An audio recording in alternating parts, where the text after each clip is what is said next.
Luke chapter 24, verses 13 through 35.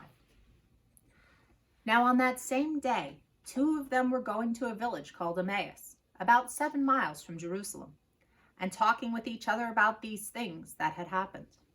While they were talking and discussing, Jesus himself came near and went with them, but their eyes were kept from recognizing him.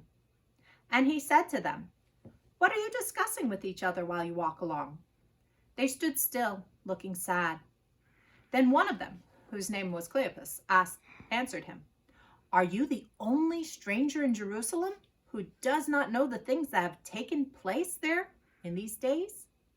He asked them, "What things?" They replied, "The things about Jesus of Nazareth, who was a prophet, mighty in deed and word before God and all the people, and how our chief priests and leaders handed him over to be condemned to death and crucified him.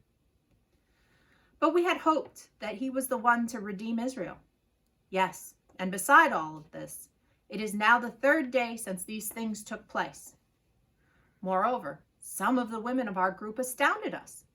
They were at the tomb early this morning, and when they did not find his body there, they came back and told us that they had indeed seen a vision of angels who had said that he was alive.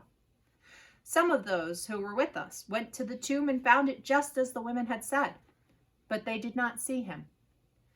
Then he said to them, "Oh, how foolish you are, and how slow of heart to believe all that the prophets have declared.